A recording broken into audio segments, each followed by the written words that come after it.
assim, muito volumoso. E se você dedicar, sei lá, 10% dele, até 1% já vai ser bom para esse tipo de coisa, né? Então, acho que são frentes também de luta que são muito importantes a gente não perder de vista, porque a gente não pode só ficar esperando aparecer um edital ou uma coisa do tipo, né? Acho que a Juliana acho um está com a assunto... mãozinha, Isabel, a Juliana está com a mãozinha levantada. Ah, isso, Juliana. Obrigada, professora Maíra, professora Isabel. Está sem áudio, Juliana. Está bem baixo, na verdade, eu acho. Seu áudio. Eu coloquei para cima aqui para não ficar me atrapalhando, mas enfim, obrigada. Obrigada, professoras Amélia e Isabel, pela oportunidade. Agradeço a Ana também pelas falas de ontem. E Mariana, nossa, muito obrigada. Estou curtindo muito a sua dissertação. Estou lendo à medida do possível. Eu sei que não foi seu foco falar sobre as leis, mas eu achei interessante o seu apanhado. Enfim, a gente tem 2 leis aqui no estado de Mato Grosso de assistência técnica. Um município de 14 mil habitantes e o outro de 200 mil.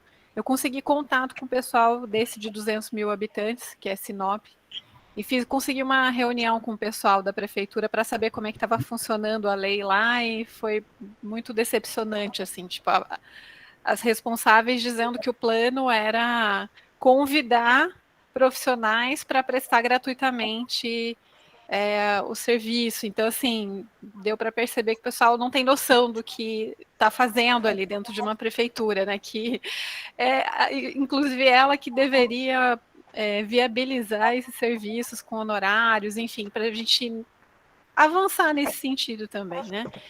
Então, eu queria saber, dentro dessa sua pesquisa, que eu tenho feito também um levantamento das leis, né, que eu tenho encontrado no Brasil, mas só a lei mesmo, também não tive tempo de saber se alguma está operante, né, se alguma pode ser uma referência, né? Queria saber se nesse rápido percurso que você fez aí pelas leis, se tem algum lugar, né, desses que tem, que você percebeu que tem um movimento mais interessante no sentido da implementação, né, da assessoria e da assistência técnica. Uhum. Obrigada, Ju. Então, no sentido da implementação da ATIS, tem o Distrito Federal. Eu acho que lá realmente é o lugar que mais avançou, assim, né, em implementação, em escala e investimento de dinheiro. Então, né, eles montaram os postos distribuídos nos territórios, tem ações que são não só focadas na casa, mas também no espaço público. Eles têm uma verba que é significativa para investimento em reforma, que é uma raridade. A grande maioria das leis que eu vi, né, dos municípios que a gente no processo de pesquisa, a gente tentou contato, a gente mandou e-mail, a gente tentou buscar o máximo de informação. E a maioria dos municípios é focada em fazer projetos. Aqui em BH mesmo, né, a gente tem uma lei de assistência de assessoria técnica, que chama, que ela, não, é arquitetura e engenharia pública, se eu não me engano. E ela fala da assessoria técnica. E ela é de 2004, ela é anterior à lei de 2008. E ela foi implementada, de certa forma, mas também com esse foco em projetos. Então, tem até uma arquiteta que fez uma pesquisa de como que essa lei foi implementada, e ela conta que você tem projetos e detalhamentos, e projeto estrutural, e projetos executivos super elaborados, mas que quase nenhum foi executado, porque não teve essa verba para obra em si. E lá no Distrito Federal tem, acho que eles começaram, acho que com 13 mil por unidade. A última informação que eu tive, que eu entrevistei uma arquiteta que trabalhou na CODAB, acho que já estava em 20 mil, e 20 mil é um valor relevante, eu acho, né, para uma reforma, para uma melhoria habitacional, no caso. Mas, assim, a gente é o melhor dentre os defeituosos, né, porque tem vários defeitos, assim, várias limitações, várias questões que não são, não é isso que a gente está sonhando aqui, não, sabe? Mas dentro das que estão implementadas, o Distrito Federal, eu acho que seria um exemplo mais legal. As outras, assim, eu vou falar um pouquinho, não vou falar de cada uma, mas eu vou falar, assim, da minha análise geral sobre essas leis como um todo, assim, dos aspectos mais comuns, mas são todas bem fraquinhas, assim, sabe? Então, aqui em Belo Horizonte, a gente vai tentar acompanhar e monitorar a implementação dessa lei. A gente conseguiu alguns avanços no texto, e eu tenho uma expectativa positiva de conseguir alguma coisa mais legalzinha. Mas Yuri, levantou a mão. Oi, gente, boa noite. Eu levantei a mão porque eu fico angustiado aqui, querendo também participar e trazer algumas coisas assim, mas que nem ontem, né? Eu ainda não consigo ter uma coisa muito clara, sabe, na minha cabeça, porque volta e meia eu fico também debatendo em paralelo com os colegas aqui do curso. São ótimos esses questionamentos, né, desde ontem e hoje para a gente, porque são várias pulgas atrás da orelha que são colocadas na gente, né, e nos coloca nessa posição de levantar as problemáticas, de criticar o que a gente já vem entendendo e, enfim, praticando. E aí eu acho que a gente, pelo menos eu falo por mim, assim, fico bastante ansioso por encontrar respostas ou por entender um pouco melhor todas essas críticas levantadas, né? E eu acho isso super importante. Na verdade, era para fazer alguns comentários. Na fala de hoje da Mariana, comentou, né, que uma das problemáticas é que os próprios cursos, né, não formam ainda para que a gente tenha essa preocupação mais da arquitetura social. A gente tem muitos alunos ainda formados que não despertam interesse por essas áreas e tudo, e eu acho que por um lado, é bastante compreensível, né, que seja assim, porque, afinal de contas, a gente está formando profissionais e que esses profissionais vão entrar no mercado de trabalho, e que é um mercado de trabalho ainda que não remunera, né? Então, como é que é difícil exigir que as pessoas demonstrem interesse de quererem ir atrás disso, se é difícil também, por outro lado, você garantir que exista essa remuneração. Então, talvez, eu acho que a gente chegou nesse ponto, e era um pouco do que eu estava tentando comentar ontem, sabe, professora Isabel? Né, eu acho que é um dos principais pontos complicadores para que a gente tenha efetivamente uma aplicação da assistência técnica como prevista em lei. E eu compreendo que é lógico que atuações de escritórios como a arquitetura popular ou escritórios voltados para a arquitetura de baixa renda e tudo mais, não deixam de ser uma prestação de serviço de assessoria, né, de levar arquitetura e urbanismo para as pessoas que não acessam normalmente esses serviços. Mas eu entendo que a assistência técnica, pelo menos como a gente defende juridicamente, na lei e na defesa pela aplicação de recursos públicos, é uma política pública, né? E para que seja política pública efetivada, a gente precisa necessariamente garantir recursos públicos para isso, né? Então, garantir que o fundo de habitação possa ser ampliado e aplicado nessas áreas, outras formas de financiamento, e aí não acho que existe uma resposta certa, né, um caminho único, mas a gente precisa fazer o que Mariana fez, né, de pesquisar todas como é que se diz, as experiências que já aconteceram, para a gente encontrar o que pode ser aplicado em cada lugar, né, afora as experiências metodológicas e de criação de interfaces, da geração desses ganhos de autonomia, de emancipação. Eu acho que é como a gente pode aplicar de fato, né? E aí, trazendo bem rápida também a experiência do Conde, que até a Juliana comentou, a gente tentou, né, fazer isso como uma das principais políticas dentro da Secretaria de Planejamento, né, da habitação. Por entender que é extremamente necessária, talvez mais do que a provisão habitacional, e também porque a gente pode conseguir gastar menos recursos, né, trabalhando na assessoria, do que sair construindo um monte de edifício e prédios e casas, né? Então, só que a gente se deparou com essa problemática, que é justamente isso que a gente está conversando.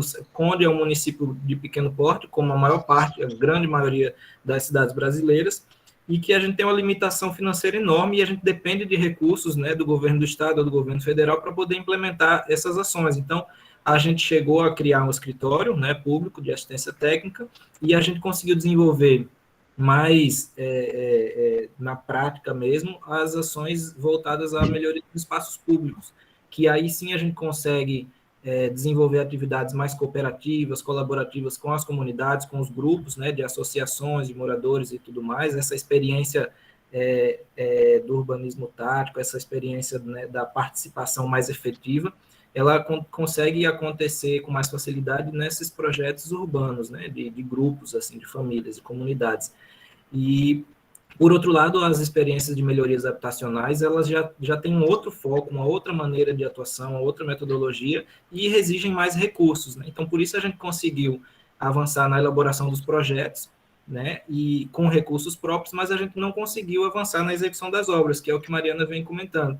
A gente fez alguns protótipos, justamente com a parceria do Conselho de Arquitetura, né, um edital para poder a gente ter recursos para isso, e a gente fez protótipos de construção para poder entender, em parceria com o movimento social também, né, num modelo de autoconstrução, de autogestão, aliás, e funciona super bem, mas nos faltou justamente isso, né, acesso a recursos para que a gente pudesse efetivar essas obras, né, realizar essas obras. O Yuri, assim, só explica para quem não conhece o caso, quando você fala agente, você é da prefeitura, você é tipo funcionário da prefeitura, ou é um grupo de fora? Como que é isso? Não, esse escritório?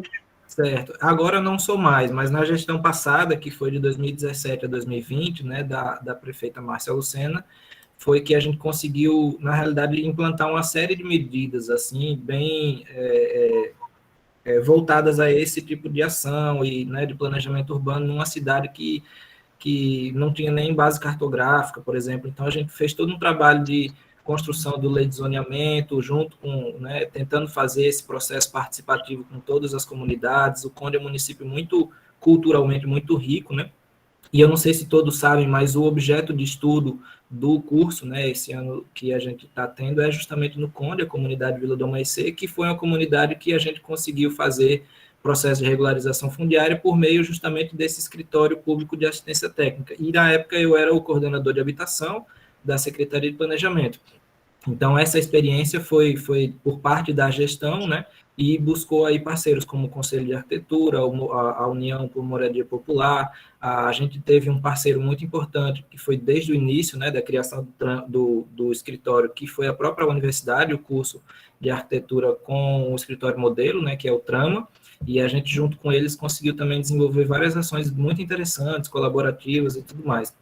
E agora o grupo todo saiu da gestão, né? Assim, foi um processo bem ruim, na verdade. Então, a gente nem sabe como é que isso está sendo, se está sendo continuado, como é que vai ser daqui para frente. Mas a experiência foi bem interessante. E era só isso que eu ia colocar mesmo. Eu estou anotando aqui várias coisas para ver se no final dessa disciplina eu consigo ter algum pensamento mais sólido, mais concreto para trocar. Valeu. Sim. Eu acho que essa é um pouco dessa luta institucional. Vou dar um exemplo, assim, bobo, mas importante. Teve um determinado momento lá nas Arquitetas Sem Fronteiras, aqui de BH, que o pessoal foi contemplado com o edital do CAL, do Conselho de Arquitetura. Isso tem uns 3 ou 4 anos, não sei. E naquele momento, o edital do CAL, ele não permitia nem que você remunerasse a equipe técnica que ia trabalhar e nem que você comprasse material de obra. E aí você fala, o que está acontecendo aqui, né? Um edital de ATIS que não pode comprar material de construção e não pode remunerar os arquitetos. Então, assim, qual que é a bandeira do CAL? Mas, depois, né, assim, ao fim desse trabalho, o pessoal, acho que escreveu uma carta, né, explicando essas questões e tal. Ano passado, eles me chamaram para participar de uma reunião para ajudar a ver estratégias melhores e mais interessantes para o próximo edital.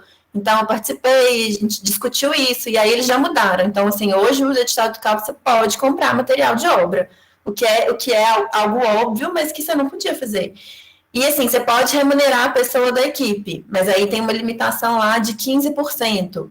Então, assim, um pouquinho você vai conseguindo ampliar de margem aí, né, para uma atuação melhor. E eu acho que, eu não sei, né, eu acho que eu só acredito nessa luta aí institucional e também nas lutas mais de base, né, que eu acho que elas vão pressionar também as instituições a cumprirem as leis. Então, por exemplo, sei lá, eu fico sentindo aqui em BH que essa lei sendo implementada, o que vai fazer, sendo aprovada, ela já foi aprovada, né? Mas, assim, tendo alguma sinalização de que ela pode ser implementada, que tem um projeto, um programa, eu acho que também é a pressão popular que vai ajudar ela a acontecer.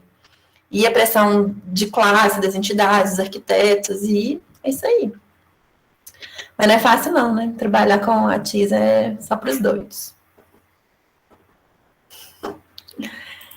Então, Mas acho que... Mari, só pensar, acho que tem um ponto que é bem importante, assim, quando vocês se formam arquitetos, vocês saem já, assim, com emprego garantido? Não, né?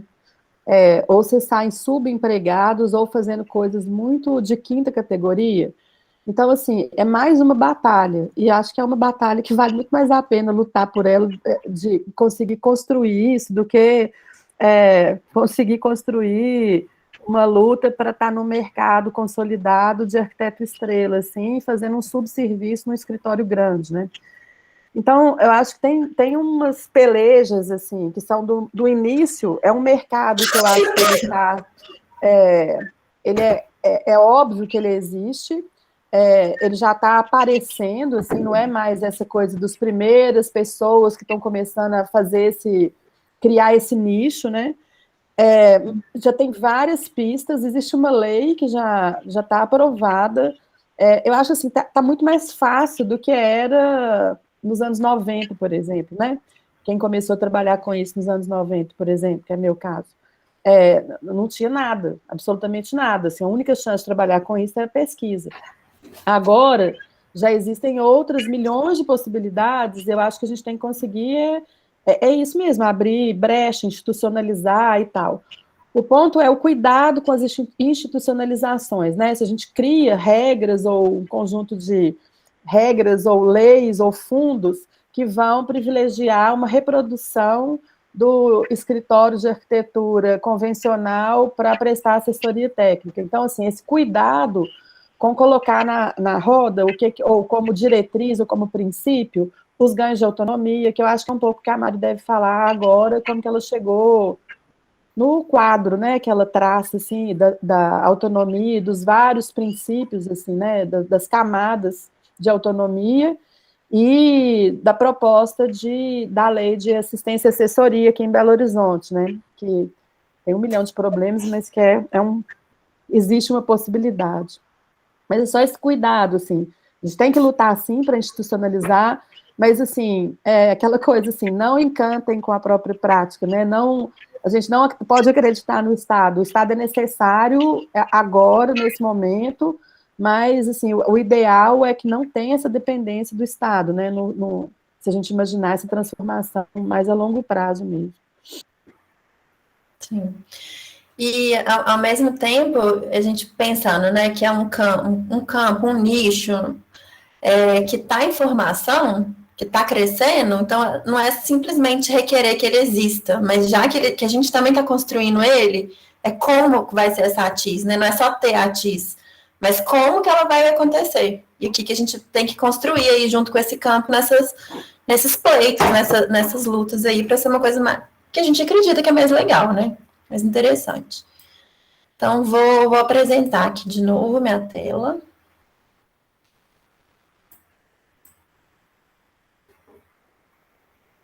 Sol. Oi? A Sol apareceu ali na Karina. A Sol? Sol, tá vendo aí, Tamari? Vamos lá. Então, aqui agora eu vou falar mais das análises, né? A partir disso tudo que eu elenquei aí como a base teórica. Então, esses conceitos da heteronomia, da autonomia, da participação, né, no sentido do participacionismo, eles foram a base teórica para eu fazer aquilo que eu falei lá no início, que era o que eu queria fazer, que era estudar a estrutura das políticas e os métodos das práticas. Então, a lente, né, que eu olho para a estrutura das políticas e para as práticas para fazer a minha análise, é uma lente que vem com esses três pontos aí de importância. E aí, aqui eu vou falar um pouco do que eu comecei a falar com a Juliana, que das conclusões, né? Eu não pensei de mostrar aqui as questões de cada município, eu acho que não faz sentido, né? São aqueles 9 que eu falei lá no começo, e a gente estudou a lei, a estrutura da lei, fizemos entrevista, ligamos nas prefeituras, procuramos buscar o máximo de informação possível, e acho até que seria muito legal no futuro conseguir debulhar isso, né, estudar mais a fundo, de verdade, assim, como é que isso está acontecendo. Mas para essa análise, eu acho que as informações que eu consegui obter a partir desse estudo, elas têm indícios muito, muito já fortes, assim, para algumas conclusões. Primeiro, assim, né, essas políticas, elas têm essa relevância, justamente isso que a gente está falando, porque elas fazem cumprir a lei federal. Então, elas estão cumprindo a lei e elas configuram novos instrumentos para efetivar o acesso à moradia, né? Então, é importante que elas existam, ainda que a gente faça 1 milhão de críticas a elas. E aí, na análise desses 9 municípios, eu vi algumas características comuns que se repetem. Claro que elas vão oscilando, claro que não são todos assim, mas a grosso modo são essas características. Então, uma característica que eu verifiquei na grande maioria delas são que os critérios de elegibilidade para o cidadão poder ter acesso são muito rígidos. Então, alguns municípios exigem matrícula do imóvel, um comprovante de posse, limitam o acesso a uma renda de uma forma que, às vezes, não é muito inteligente, né? Assim, não vou também entrar nesse assunto, mas às vezes é aquela coisa fixa do 0 a 3, e aí tem uma família que passa um pouquinho, porque tem muita gente morando ali, mas é porque está com um sufocamento, né? Uma coabitação. Então, a renda passa um pouquinho 0 a 3, e aí a pessoa já perde o direito. Alguns critérios muito rígidos de tamanho de lote, de tamanho da edificação pré-existente, área máxima do lote, área máxima da casa, localização, tempo de residência, são vários fatores que estão nesses critérios de elegibilidade, e assim, eles têm que existir, né? Óbvio, você tem que ter critérios, tem que ter corte, você tem que ter um filtro, né, para você atender. Mas esses critérios, o que eu percebi é que eles são excludentes entre si. Às vezes, uma pessoa cumpre, vamos supor, são 10 critérios, se a pessoa cumpre 9 critérios, mas ela não cumpre um dos 10 critérios, ela é eliminada do programa. E isso não faz com que ela não precise do programa, ela continua precisando, é um público que, assim, é demandante, mas por uma questão de critério, de rigidez burocrática, essa pessoa é excluída. Outra coisa, a habitação, ela é entendida apenas como a casa, na grande maioria das políticas. Elas não avançam para as questões coletivas de produção do espaço, exceto esse exemplo que eu falei do Distrito Federal, que tem algumas ações pontuais, alguns mutirões de melhoria de espaços públicos, e elas são estruturadas para o atendimento individual, é sempre focado em núcleos familiares, não tem um entendimento também de tratar a casa no sentido de grupo mesmo, socioespacial, que compartilha aquele espaço. E outra questão é que, nesse entendimento, né, de casa, de família, as leis, elas não prevêem oferta ou financiamento de lotes. Então, em geral, a lei de ATIS, melhoria habitacional, é uma família que já deu o seu jeito, já se virou ali para ter acesso à terra urbana ou rural, pelos seus próprios meios. Então, assim, a pessoa já tem que ter conquistado ali na luta o seu lote. Então, nenhuma política que eu li fala de provisão de lotes, de espaços específicos e tal. O foco, né, é sempre nos projetos e nas regularizações. Então, os técnicos trabalham em elaboração de laudo, aprovação, RRT, regularização, enfim. E muito menos nas obras. E essas obras, elas geralmente, elas não estão vinculadas à prestação de serviço técnico. Então, não tem subsídio nem financiamento para executar essas obras, com exceção do Distrito Federal. E, assim, teve um município que eu lembro, assim, que eu acho que eles exigiam uma comprovação de renda do cidadão, acho que é Juiz de Fora, não sei, o Ribeirão Preto, que o cidadão, ele tinha que comprovar para a prefeitura que ele tinha dinheiro para fazer a obra, senão ele não seria nem atendido pelo projeto. Teve um outro município que uma das regras bem descritas na legislação era de que, caso o cidadão não seguisse o projeto feito pela prefeitura, ele poderia ser excluído do programa e ter que devolver um dinheiro, uma loucura, assim. Não sei se acho que é Suzano. Enfim, são coisas bem absurdas mesmo, sabe? Que não faz o menor sentido. E todas essas leis, a maioria, elas sugerem a priorização de mutirões. Então, eles querem que as pessoas façam mutirões para construir suas casas, mas não tem nenhuma capacitação técnica. Então, essas pessoas elas já têm que vir sabendo, né, como é que constrói, como é que faz obra. E isso também é algo a ser duramente criticado no sentido dessa exploração mesmo, né, da mão de obra, porque uma coisa é a pessoa fazer um mutirão porque ela vai fazer, porque ela precisa. Ainda assim, é algo duro, né, porque é consequência de uma escassez também. Mas a prefeitura, né, institucionalmente, propor as pessoas fazerem mutirão para ela não ter que pagar mão de obra é absurdo, né, no meu ponto de vista. Os métodos de atendimento, os métodos, né, de trabalho. Os atendimentos, eles são padronizados e tabelados. Inclusive, tem uma prefeitura, alguma dessas leis, que tem mesmo a tabela de valores. Então, a prefeitura estabelece, o arquiteto, ele vai fazer 3 visitas na sua casa e ele vai receber, na primeira visita vai acontecer isso, na segunda isso, na terceira aquilo, aí depois acaba o processo. Na primeira visita ele recebe X reais, depois na segunda X reais, depois ele vai para o escritório e recebe X reais por prancha de projeto.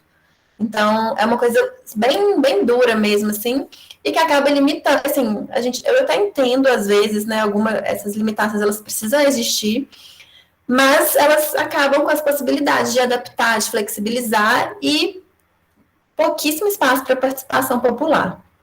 Em geral, a maioria delas tem um parágrafo que fala do atendimento único, então elas estabelecem o direito a um único acesso à política por beneficiário, né, por núcleo familiar. E isso é muito louco, né, porque você compara, assim, primeiro que a lei é comparada ao SUS, né, quando que o SUS vai oferecer um único atendimento por pessoa por doença? Faz o menor sentido. E outra, porque desconsidera totalmente que a vida é dinâmica, que essa pessoa vai ter filho, vai precisar, às vezes, de um banheiro adaptado, aos diversos acontecimentos da vida, né?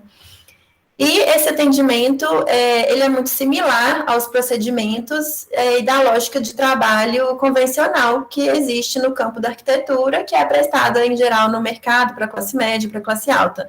Então, não tem uma reflexão, um esforço em melhorar os métodos de trabalho, né? Assim, uma questão que é a linguagem, por exemplo, o nivelamento de linguagem. Então, um arquiteto que vai trabalhar usando jargões, usando plantas detalhadas, ele vai ter uma possibilidade de entendimento ali do público muito menor.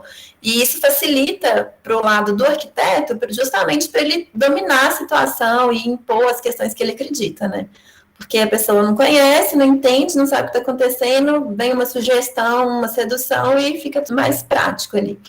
Quando você está discutindo num pé um pouquinho mais de igualdade, né, que você tem um nivelamento ali, você pode encontrar mais entraves. E acho que as políticas públicas não querem esse entrave, elas querem resolver o problema rápido e rasteiro e com menor custo. Os recursos, a gente também falou aqui na discussão, né? Em geral, eles contam apenas com o recurso municipal, sem acesso ao recurso federal e do Estado. Eu falo muito do federal porque tem fundo, né? Assim, tinha que ter, né? A abrangência. Eles recomendam sempre nas leis a priorização de atendimento para moradias localizadas em áreas demarcadas no zoneamento como de interesse social. Mas, assim, isso é muito louco, porque você vai priorizar o interesse social, o atendimento naquelas zonas, naquelas manchas. Mas, assim, primeiro que as políticas são em escala super reduzida, você não dá conta de atender nem quem está nas manchas, então como é que você vai priorizar? Tipo assim, só vai acontecer na mancha e olha lá, né? E também é excludente, porque uma pessoa de baixíssima renda, que tem demandas de melhoria ou de construção da casa, mas que mora fora dessa mancha, perde o direito do atendimento.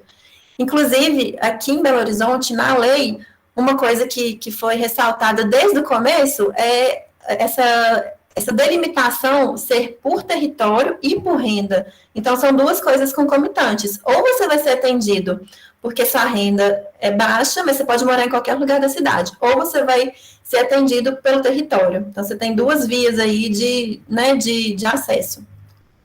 E aí, assim, algo que eu achei importante falar é que, em geral, nas triagens, né, todas as vezes tem um processo de triagem, de seleção.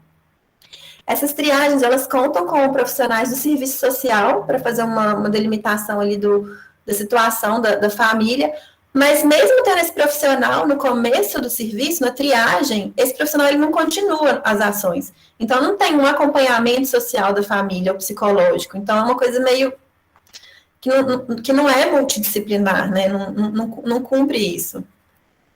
Então, é isso. Esses aspectos todos, né, assim... a gente acaba metendo pau, né, nas políticas, mas é isso. Ué, por que o meu slide não está passando? Agora passou. E aí, falando agora dos métodos, né? Falei das políticas, vou lá para os métodos. Sempre essa dupla análise, assim, esses dois focos. E aí, a partir dos métodos de trabalho, eu estudei muitos casos emblemáticos que eu falei, que são os do mutirões autogeridos, da década de 90, e fui estudando como que eles acontecem também em outras práticas, dentro das políticas.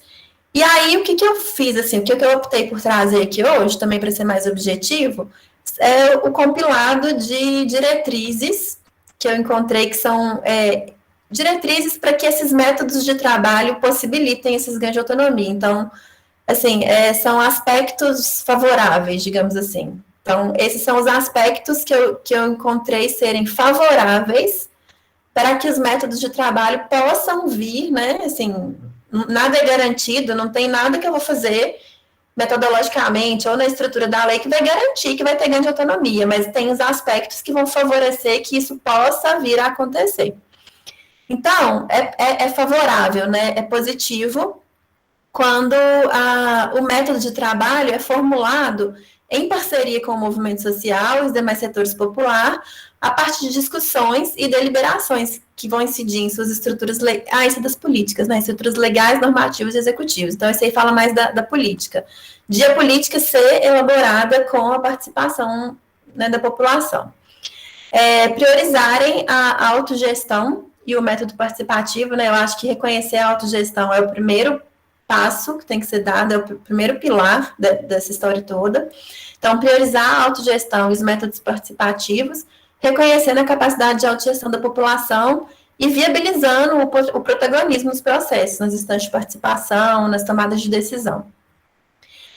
Permitir que os grupos e indivíduos escolham a equipe de assessoria técnica, isso é algo que aconteceu nas associações lá dos mutirões autogeridos, e permite, né, assim, em geral, idealmente, a associação poder contratar e demitir, né, tá dando certo, não dá, e ter uma vinculação, um engajamento melhor com a equipe técnica.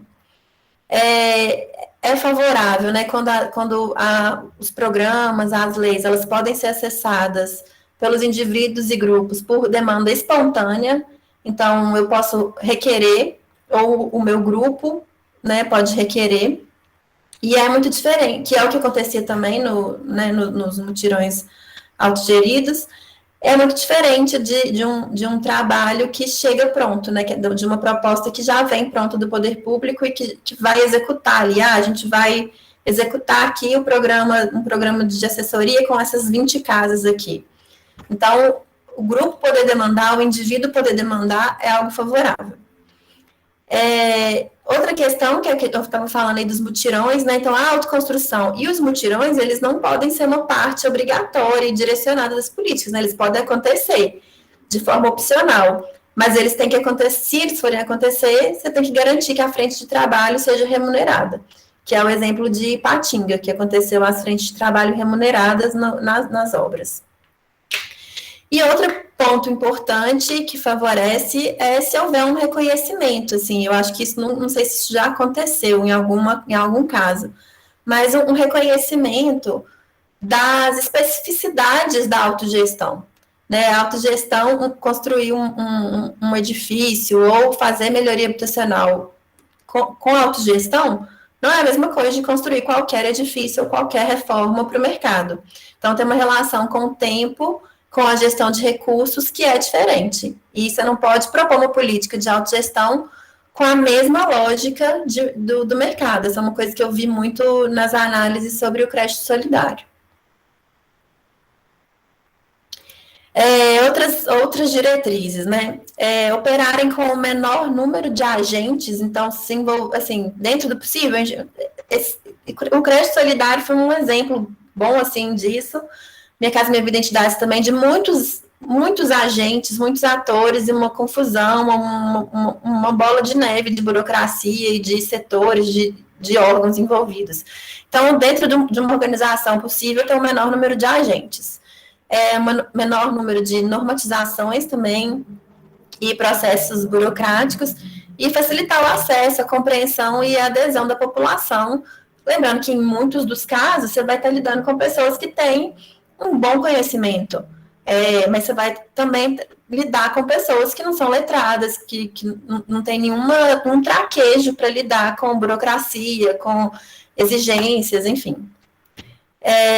Outro ponto, apresentar possibilidades de flexibilidade e adaptabilidade aos diferentes contextos e especificidades. Isso é bem difícil, né, pensando em política pública, mas não é impossível, né?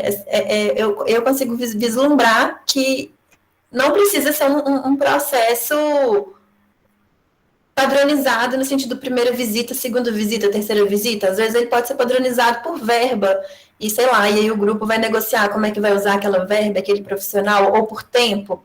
Então, você vai ter disponibilidade de tanto tempo de assessoria, enfim. Alguma negociação com a população tem que ter dentro, obviamente, dos limites, né? Possuir um fundo próprio com recursos fixos que garanta a manutenção das atividades. Então, isso é muito importante para dar certo, né, ATIS? Enquanto você não tem um fundo que é para aquilo, para aquela ação, o programa fica à míngua, igual a gente tem vários municípios que têm a lei, mas que não conseguem implementar porque não tem recursos. Outro ponto, né? O credenciamento das assessorias técnicas sem fins lucrativos, num esforço mesmo de minimizar, assim, supondo que um dia a gente vai ter uma política super robusta e com muito dinheiro para fazer assessoria técnica, isso vira um nicho igual a Minha Casa Minha Vida virou. Então, assim, o que dá para fazer para impedir? Não dá para impedir, o capital é mais forte, mas dá para rebolar um pouquinho e minimizar.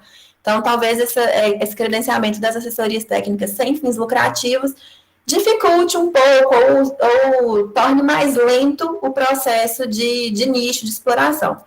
Na legislação de São Paulo, recente, acho que é de 2016, tem essa ressalva de que apenas as assessorias técnicas sem fins lucrativos poderiam prestar o serviço.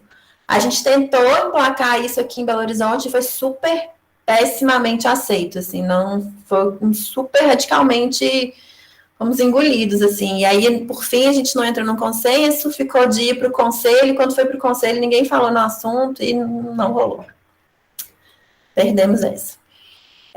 E estabelecer as leis, né, estabelecerem as diretrizes gerais para a prestação de serviço técnico, priorizando a parceria com a população a partir de métodos de trabalhos inclusivos, informativos e com instâncias de decisão compartilhadas. Então, assim, a lei, ela não vai poder garantir que o serviço vai ser assim, mas ela pode dar uma funilada em quem que vai poder prestar esse serviço, né? Então, direcionando um pouco o método de trabalho que vai ser aceito dentro daquela lei.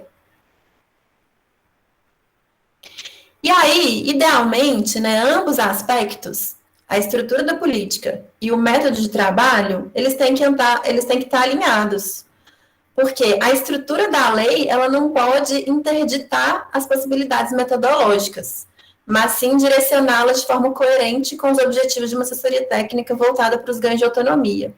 Então, a estrutura da lei, ela é muito relevante por isso, porque ela tem um certo poder de interditar determinadas coisas ou de abrir possibilidades para outras.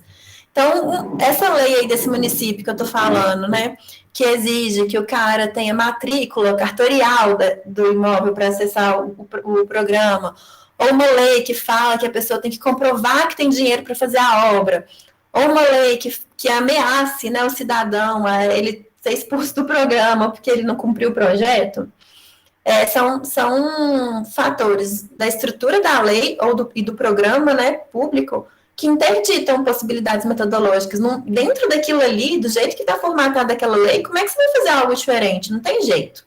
Então, qual que é o esforço aqui? É fazer um texto de lei, que é um texto totalmente normativo, é lei, é norma, é heterônomo, de certa forma, mas que direcione para possibilidades de um trabalho metodológico mais interessante. E que faça certas garantias, que tente cavar ali algumas garantias para facilitar que isso aconteça. Mas, de toda forma, mesmo que você faça todas essas garantias, essa estrutura de uma lei super incrível, mesmo assim, isso não garante, né, que o programa vai ser implementado, vai acontecer do jeito que a gente imagina. Bom, aí tá, né, eu fui lá e vi as estruturas das políticas, fiz essa crítica, e aí tem esses aspectos que são os aspectos mais favoráveis em relação ao método de trabalho, e aí, não é muita coisa, né, gente? E aí,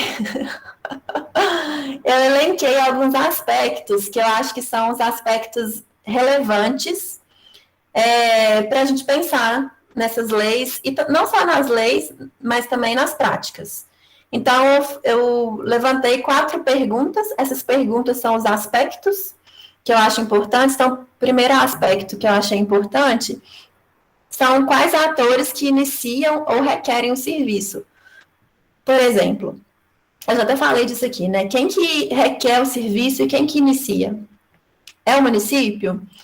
É a população? É um grupo de trabalho autônomo que vai iniciar o processo ou que vai requerer o serviço? Cada situação tem uma implicação diferente. Se é o cidadão que pode ir requerer, é diferente de quando aquela ação vai chegar pronta do Estado para você, ou de quando você é oferecido, também um grupo, a gente um pouco do que a arquitetura na periferia faz, né? A gente começa oferecendo nosso serviço para um determinado grupo. E depois que a gente começa a oferecer, a gente passa a ser demandada também. Então, primeiro a gente chega, apresenta o que a gente tem de trabalho, né? A gente cria aquela atmosfera ali, e depois a gente passa a ser demandada espontaneamente pelas mulheres. E cada situação dessa é diferente em relação às possibilidades dos ganhos de autonomia. Outra questão, qual é o objetivo principal das políticas ou demais propostas, né? Que eu estou tentando ampliar essa análise não só para a política. Qual que é o objetivo principal? Por exemplo, uma ação de assessoria técnica que visa promover um reassentamento ou alguma melhoria que foi causada por um dano de uma obra, é uma coisa. Agora, uma política, né, um programa, uma proposta de trabalho que visa atender uma demanda que a população conseguiu formular e levar, é outra coisa. Então, assim, dentre esses aspectos todos que eu listei, tem várias características de como que pode ser esse processo. Enfim, qual o foco principal da política ou das propostas de trabalho? Quais são os atores que podem conduzir o processo? E como que se dá essa condução? Então, por exemplo, numa prestação de serviço lá, essa que eu falei, que o profissional vai 3 vezes na casa da pessoa. Quem está conduzindo o processo é o ator funcionário público. Não é o beneficiário, digamos assim, não é o assessorado. E como que é essa condução? Essa condução é totalmente padronizada e com X etapas e não tem nenhum combinado feito coletivamente, é totalmente heterônoma, com regras impostas, ou existe, né, uma condução que tem trocas, o poder público determina isso, ou o assessorado determina aquilo, então tem uma troca na condução. Outra questão, como se estruturam as instâncias de participação. Esse mesmo caso aí, né, que eu estou usando ele como exemplo, dos 3 encontros, mesmo o Distrito Federal é um exemplo mais ou menos assim, você tem um processo lá que é extremamente protocolar, então você tem um encontro que a pessoa vai lá na sua casa, faz seu cadastro com assistente social, depois essa pessoa vai na sua casa fazer o levantamento, depois ela vai fazer um levantamento de demandas, ela leva para o escritório, faz, te entrega, você aprova, pronto, vai para orçamento de obra. Então, assim, tem instâncias de participação? Tem, porque, assim, esse morador, ele foi consultado, ele teve uma reunião com o técnico e tal, mas como que é essa estrutura? Ela é uma instância de participação totalmente rígida, protocolar, para cumprir aquele papel ali de legitimar o projeto, ou uma instância de participação que realmente vai mudar o rumo da coisa, né, que vai ter uma construção coletiva ali. Outra coisa, como que as equipes técnicas propõem a elaboração dos métodos? Então, acho que, né, já falei aqui, é simplesmente uma replicação dos métodos convencionais, tem alguma intenção em trabalhar com as interfaces, com um nivelamento de linguagem, no trabalho da Thais, aquele que eu mostrei aqui da operação urbana, tem uns relatos, assim, do pessoal falando que eles não entendiam o que os técnicos estavam falando, assim, os jargões de arquitetura, nomes comuns para a gente, mas que não fazia sentido no entendimento cotidiano ali da linguagem deles. Então, como que é esse método de trabalho? Acho que eu já falei um pouquinho do outro, né, que é assim, como que a proposta de trabalho, ela promove a aproximação da linguagem e dos conhecimentos técnicos com a população. Então, quando, sei lá, eu fico pensando assim, que quando eu comecei a trabalhar com as obras lá no Arquitetura na Periferia, eu não tinha a menor noção de processos de obra, assim, de assentar um tijolo, de como é que você faz um chapisco, de que o chapisco, eu assumo, o chapisco vem antes do reboco, e do reboco depois não sei o que, nananana. E as meninas sabem tudo, porque elas fazem, elas vivem, então, assim, tem um conhecimento ali, que é um conhecimento que tem que ser levado em consideração. E a linguagem que a gente, né, que o técnico vai usar, é uma linguagem que pode afastar, bloquear e dominar, ou uma linguagem que pode aproximar.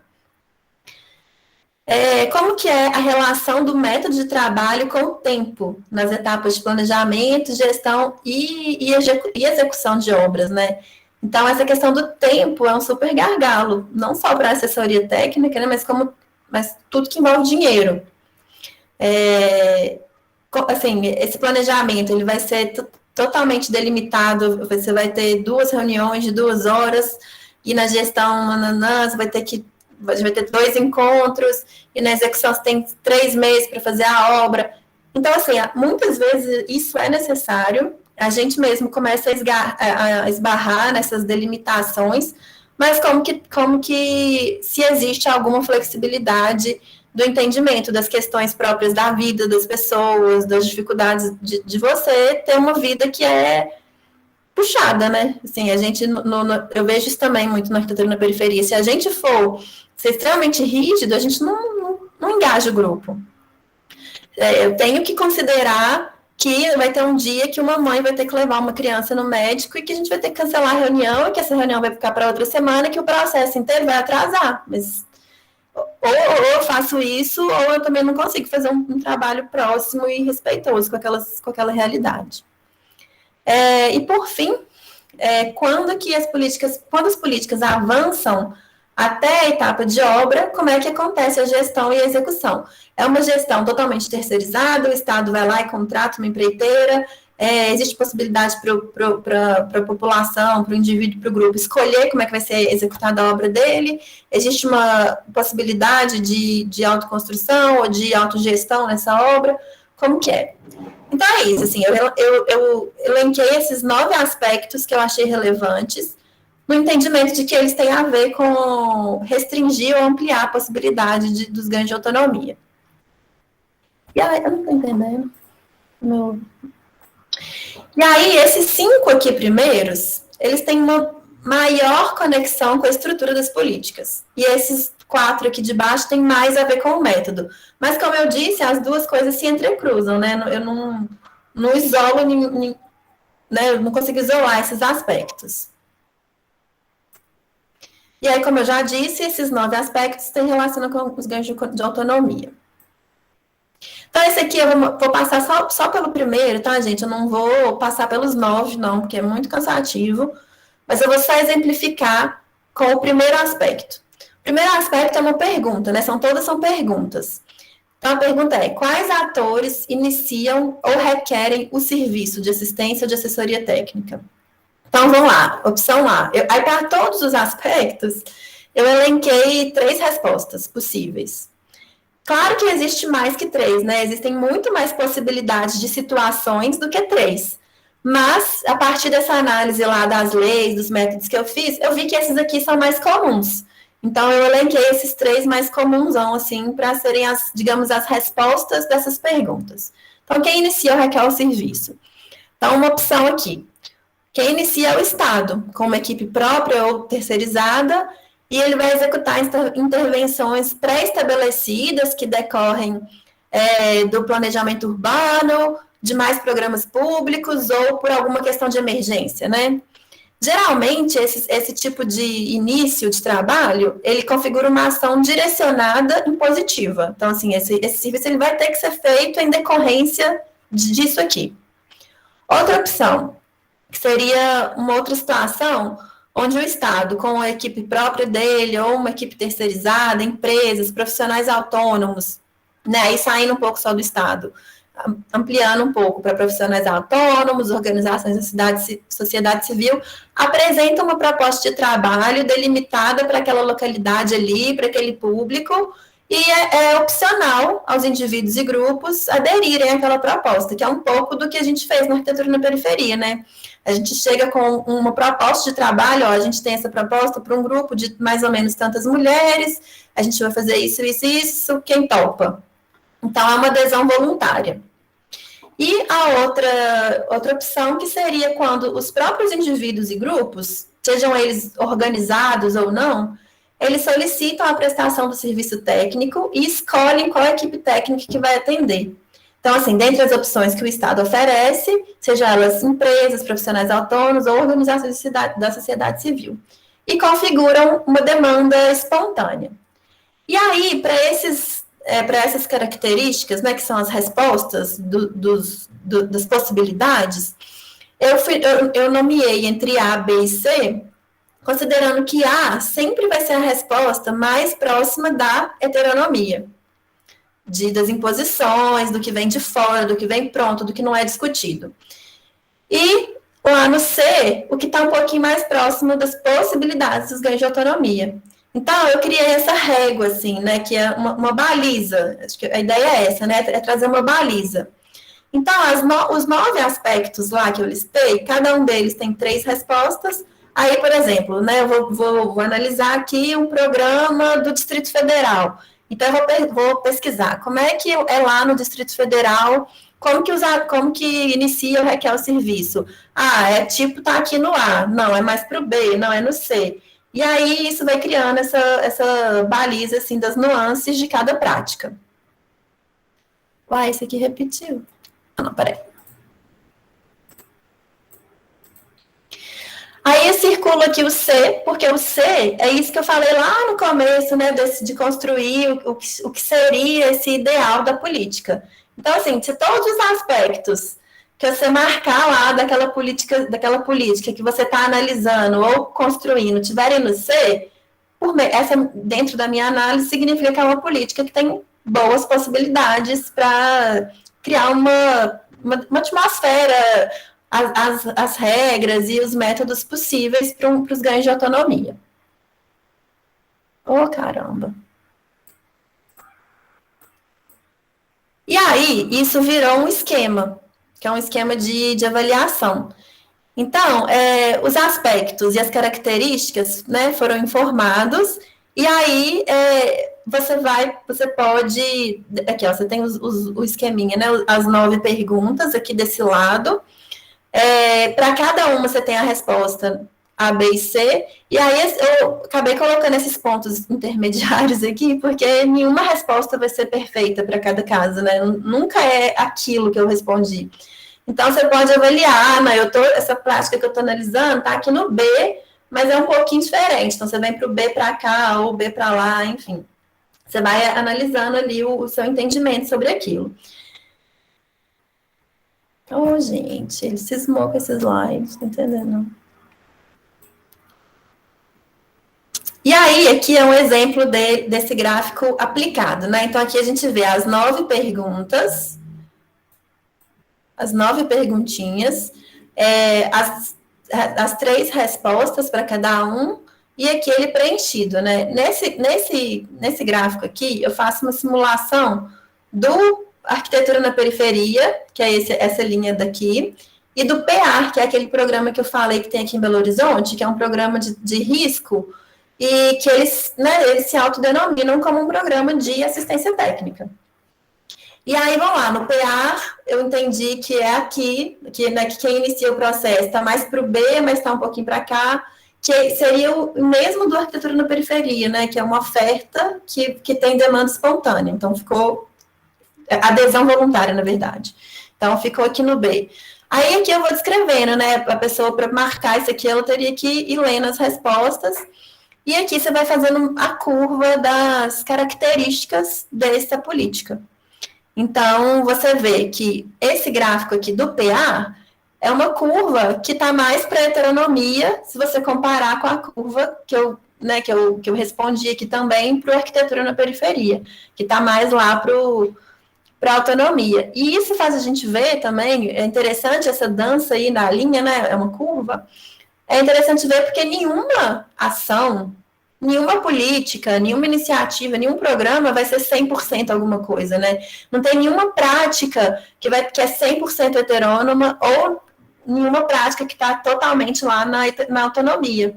Então, acaba que também esse esqueminha, quando você visualiza ele assim, né, se você tem um intuito de avaliar para melhorar uma coisa, você consegue, pelo gráfico, ter essa noção assim, de onde que você está precisando mudar ali para ficar, se você quer ir mais para autonomia, você consegue ver ali o que é que está incomodando ali naquela política, naquele programa.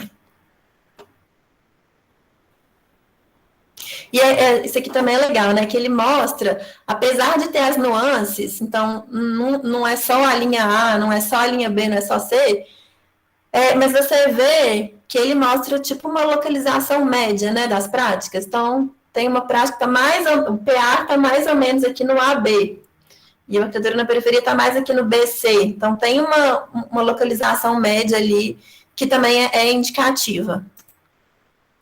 E aí, para complicar um pouquinho a cabeça, eu inventei uma outra história, gente. Estou até com medo de vocês estarem achando muito chato. Mas na parte do método, das questões metodológicas, você pode ter uma mesma política. Então, a gente tem a política de Belo Horizonte, e ela tem a estrutura tal. Mas quando chega na parte metodológica, a Prefeitura de Belo Horizonte pode contratar uma empresa X e uma empresa Y. E aí, a empresa X, ela não vai trabalhar exatamente igual à empresa Y. Ela vai ter que seguir as diretrizes ali da lei, ela vai ter que atender aquelas referências que a prefeitura exigir e tal. Mas pode ter uma variação metodológica de trabalho, porque as equipes técnicas podem ter serviços diferentes. Então, na parte aqui que chega até do 1 ao 5, que é mais a estrutura da política, a linha vai assim, né? Meio fixa. E aí, lá embaixo, depois, quando é o método, você tem uma variação. O importante dessa variação é que ela não permita, né, assim, dentro do que a gente está falando aqui, que ela não permita que o negócio vá muito lá para o A. Que ela tem que frear aquilo ali antes de ficar muito impositivo lá.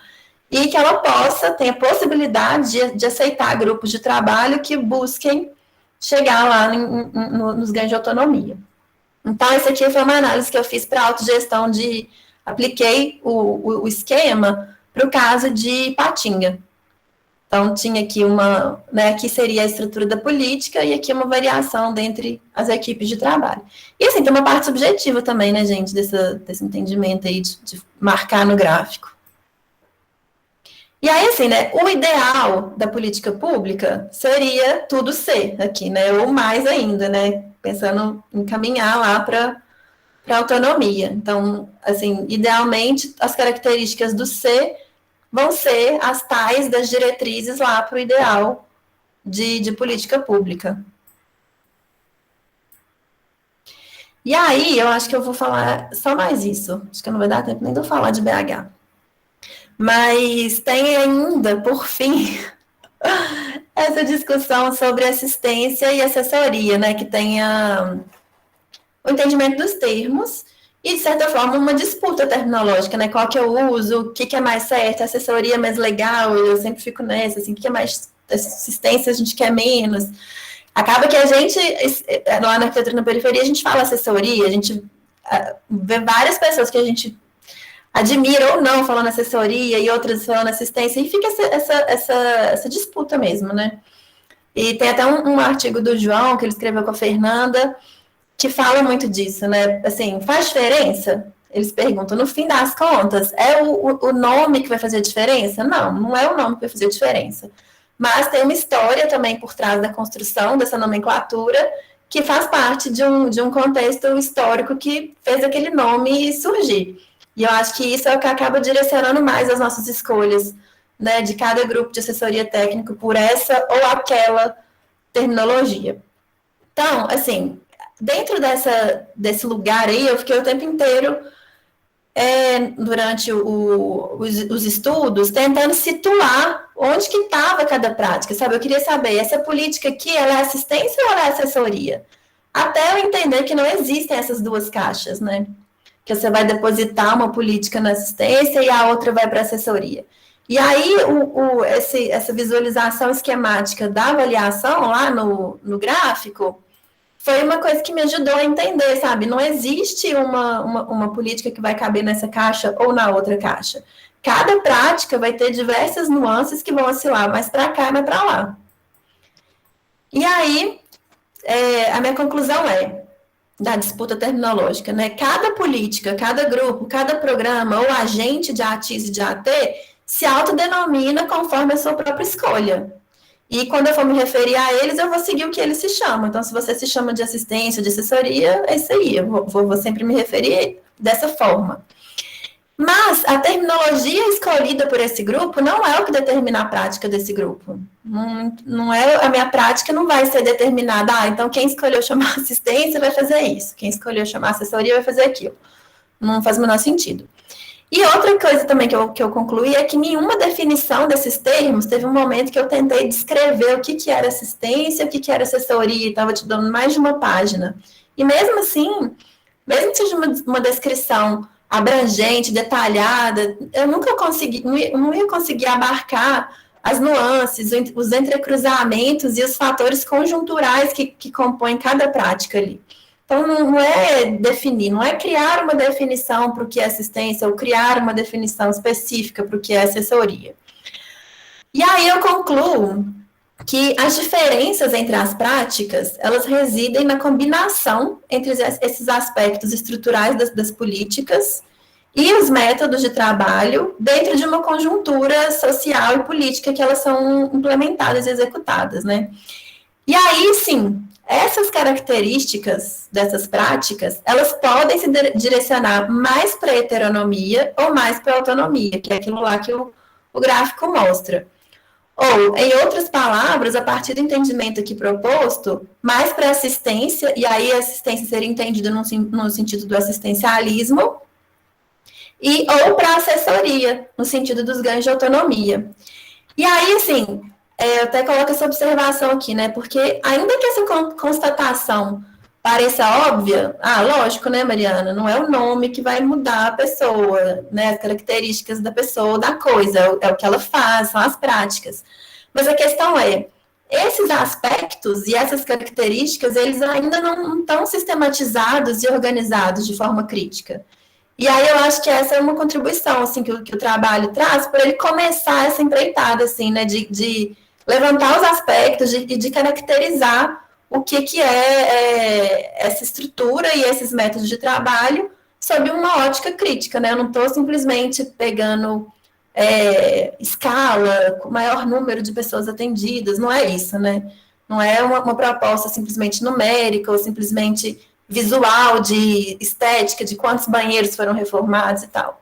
Então, assim, esse esqueminha, ele pode ser útil nessa sistematização crítica dos aspectos que incidem na assistência e na assessoria. E aí, gente, eu falo de BH? Como é que vocês estão? Dá uma Sim, opinião. Mari, tem uma hora ainda, acho que vale a pena. Vale, né? Pode falar, Pode falar que tá muito interessante. Tá muito bom. Estou gostando muito. Acho fundamental para as pessoas entenderem assim, como que você propôs e o estragamento que acontece em tudo quando chega no tecnocraticismo. Assim. Pois é, Ana, você falou isso, mas assim, eu ainda não consegui sistematizar isso, essa análise, assim, do que foi a proposta. Eu quero fazer isso, mas eu ainda não tive esse tempo. Porque a gente está trabalhando nessa revisão há muito tempo e foi um processo longo.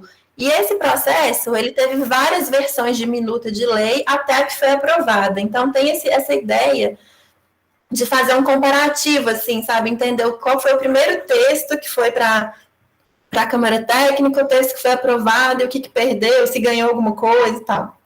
Fazer uma análise mais comparativa. Mas eu ainda não consegui fazer isso. Eu vou falar mais, assim, da minha experiência mesmo do processo. Então, eu vou contextualizar Belo Horizonte.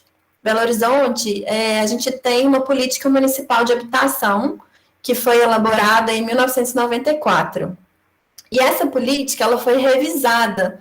Então, ela já tinha aí 20 e tantos anos. Em 2018, ela passou por uma revisão. E aí, né, na política anterior, a gente tinha duas linhas programáticas, que são os dois principais eixos que estruturam a política. Agora, nessa nova política, a gente tem 3 eixos principais, 3 linhas programáticas. E uma delas, eles chamaram de LPAAT, que é a linha programática de assistência e assessoria técnica. O próprio nome dessa linha programática, né, que ele colocou aí, os 2 nomes, assistência e assessoria, já vem dessa nossa ação junto lá nas discussões, nos debates, porque a gente teve um longo debate, várias pessoas foram falar de assistência, assessoria, nananã. Por fim, a gente não conseguiu um consenso para o nome. E aí, eles optaram por deixar o AT, então ficou assistência e assessoria técnica. E a regulamentação dessa linha programática, ela foi pautada em agosto de 2020 pelo Conselho Municipal de Habitação. Então, começaram-se as discussões para fazer essa regulamentação. E aí, esse coletivo, que é o Coletivo Habite a Política, que trabalhou nesse momento lá em 2018, na revisão da lei, começou a atuar também na regulamentação da linha programática de assistência técnica. E aí foram várias discussões, várias reuniões e tudo mais, e por um acaso da vida, isso aconteceu exatamente quando eu estava na etapa do meu mestrado de fazer a proposta para BH, de fazer a proposta de lei. Então, eu participei junto com o coletivo, eu não sou uma integrante do coletivo, mas eu contribuo sempre que é um assunto que eu entendo, que eu posso. E aí eu peguei a minha proposta, terminei de formatar e mandei para o coletivo para a gente discutir e refazer uma proposta. Então, assim, a proposta que o coletivo leva para a Câmara Técnica da URBEL, né, que é uma esfera de produção mesmo dessa minuta, não é a minha proposta do mestrado, é uma outra proposta que foi feita a partir da minha, mas que já é mexida.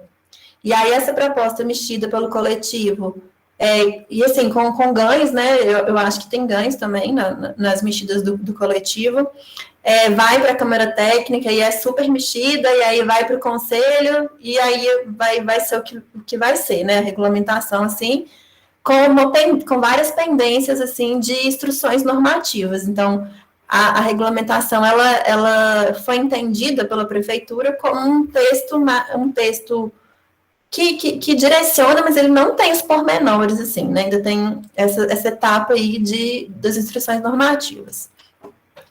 E aí, eu volto lá na ideia do Marcelo Lopes de Souza, entendendo isso como uma oportunidade dessa luta institucional e de identificar algumas brechas. o exercício propositivo, eu fiz um exercício propositivo de elaboração de pressuposto, objetivo, diretriz e linha de ação para a linha programática. E essa estruturação, né, esse exercício propositivo, ele é todo feito com base em toda essa argumentação aí para trás do trabalho, né, e considerando aquele ideal de assessoria que o esquema me mostrou lá, que é tudo no C, assim, né. E aí essa conclusão que eu já falei anteriormente, mas assim, que o foco é que, apesar de você ter uma minuta de lei, e que é normativa, é importante que essa estrutura não interdite as possibilidades metodológicas de assessoria técnica. Então, como é que você vai colocar coisas ali no meio da lei, no texto, para garantir que vai ter pelo menos a possibilidade, né? Eu não posso garantir que vai acontecer, mas eu posso tentar garantir que possivelmente vai acontecer.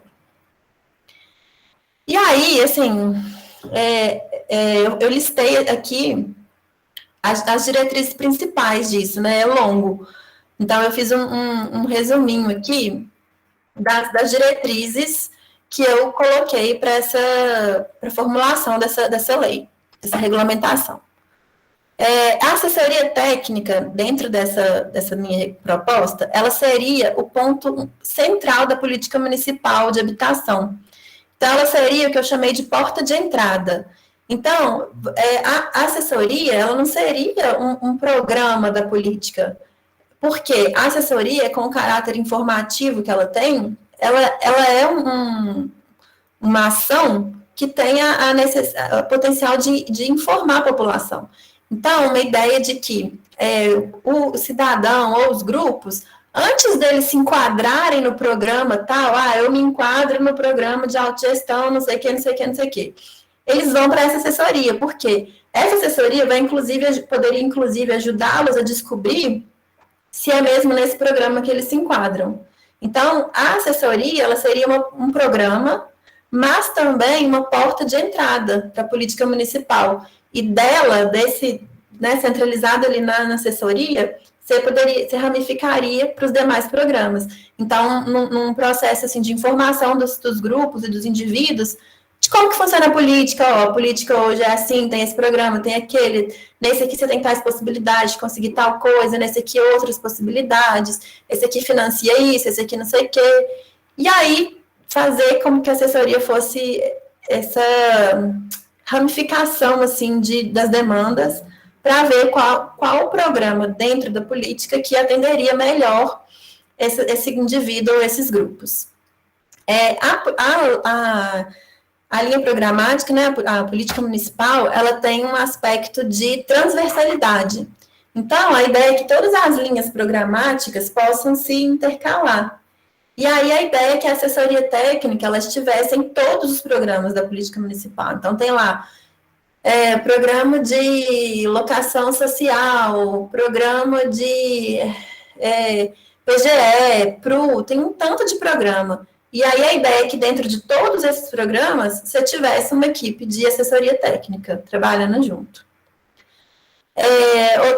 Continuando aqui, né, as diretrizes, priorização das práticas de autogestão, participação popular em todas as etapas, atuação multidisciplinar, facilitação do acesso e redução dos impeditivos burocráticos para a população, e adequação para as especificidades dos projetos de autogestão, descentralização, então, facilitar o acesso da população e a conexão com as ações dos territórios. Então, hoje a gente tem a sede da Urbel, que é a companhia urbanizadora. Então, fazer, mesmo assim, a exemplo da CODAB, né, que tinha os postos, então, descentralizar esse atendimento.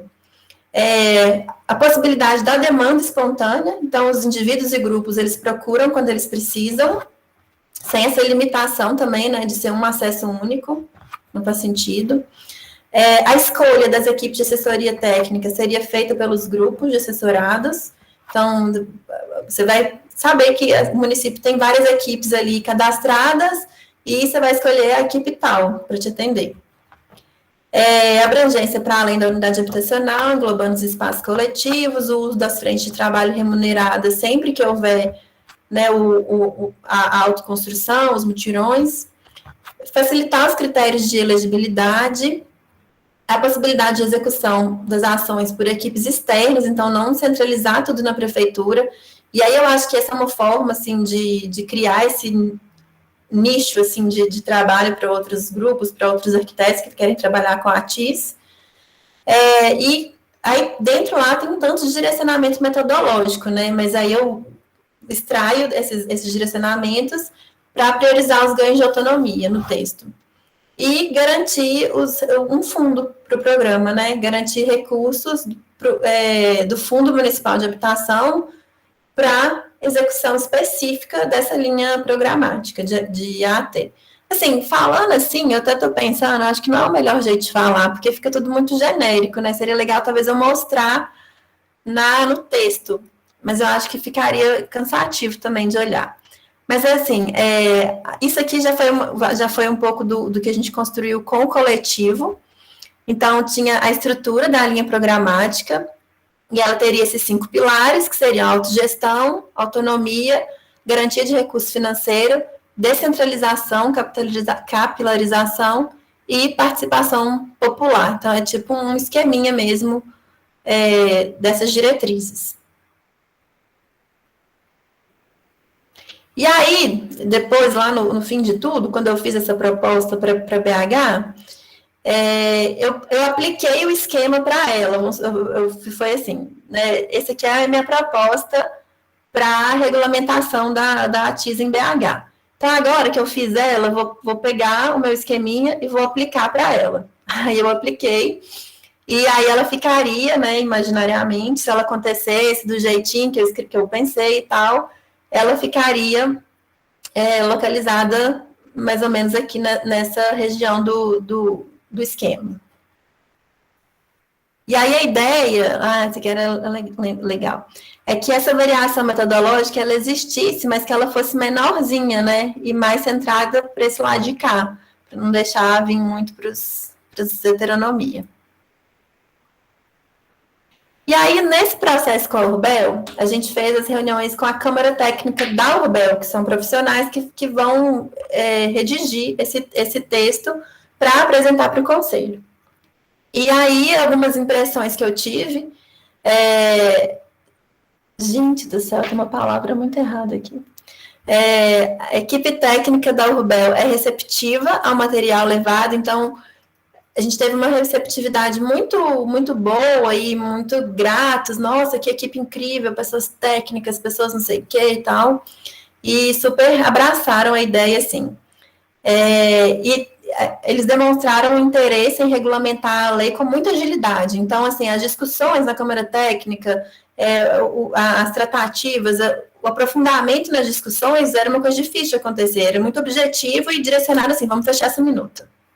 Então, era objetivo, assim, de uma tarefa mesmo, vamos cumprir essa tarefa. E é um programa, assim, não é porque é a minha área de estudo não, mas, assim, é um programa muito importante, né, a demanda é gigante, então, uma coisa que tinha que ter um pouco mais de discussão, de aprofundamento. A Urbel entendeu esse programa de uma forma pontual e com uma abrangência muito pequena. Ela teve muita dificuldade de entender escritórios centralizados, de sair da sede da Urbel, de contratar profissionais, é tudo muito ali restritozinho mesmo, a equipe deles, ao que eles já sabem fazer, e toda hora eles relacionam essa política com o PEAR, que é uma coisa que já existe, que já acontece, que não precisaria nem, na minha opinião, não tinha que estar nem na discussão, porque se já existe, já acontece... Assim, a não ser que fosse para aprimorar alguma coisa, né? Mas toda hora eles voltam no PEAR, eles voltam no risco. É uma coisa muito tarefeira, assim, de solução de probleminha. Tem muita resistência com a autogestão e com a descentralização. Então, assim, mas muita resistência. Esse negócio aí de autogestão a gente acha legal, mas, né, a gente já viu que é difícil demais. Muito preconceito mesmo. E, assim, eu entendo, assim, por outro lado, eu até entendo que a autogestão deve ser uma coisa super difícil de operacionalizar para a prefeitura, né? Mas... Ô, Mari, vale falar aqui que, assim, isso é muito doido, porque tem, tipo assim, 2 ou 3 pessoas que estão na prefeitura, que tiveram experiências muito pontuais com a autogestão, e que elas cismam com isso, assim, como se fosse um câncer, não pode ter. E isso contaminou, e assim, virou uma coisa, quase que uma palavra tabu na Urbel, né? E é muito maluco isso também, a gente vê como que é uma política pública, uma política de Estado, e como que às vezes uma ou duas pessoas que estão no poder, elas conseguem destruir uma possibilidade incrível. Então, assim, é uma resistência muito grande também, né, que a gente tem que tentar fazer com esse grupo. Eu fico falando que na Urbel hoje a gente tem um casal de monstros, assim, né, Mari? É um homem e uma mulher que são impraticáveis e eles impedem quase tudo de acontecer. E se são duas pessoas, o resto é tudo conversável, muito mais fácil de lidar e tal. Não que sejam pessoas incríveis ou visionárias, mas é muito mais tranquilo, assim, né? Então, isso também é outro impeditivo, né? As personalizações, as pessoas que já estão há muito tempo no lugar, que já têm vícios de trabalho. Eu e a Sil, que a gente teve uma época que a gente tentou dialogar com o povo da Urbel, e assim, é muito difícil, porque tem uma barreira, as pessoas acham que você está fazendo uma crítica a uma política pública, que você está fazendo uma crítica pessoal a ela. Então, assim, é quase impossível você transpor isso, né? E acho que, assim, nesse caso, o pessoal do Habitat Política tem muito tato, né? A Mônica BD, ela trabalhou muitos anos na Urbel, e é uma das pessoas que está na liderança do Habitat Política, e ela consegue ter uma entrada e um diálogo, assim, com o grupo que está lá. Mas, assim, eu acho quase impossível conversar, porque tem umas pessoas muito difíceis. Tem uma linha de resistência que é que é meio tirana, né? Eles são meio tiranos. Esse negócio do sem fins lucrativos, fui tratorada. Não teve espaço para diálogo. E realmente a Mônica, ela é muito respeitada, né? Então a gente pega a brecha da Mônica para a gente ir conseguindo conversar com essa equipe mais difícil. Mas a autogestão é um palavrão mesmo na Urbel.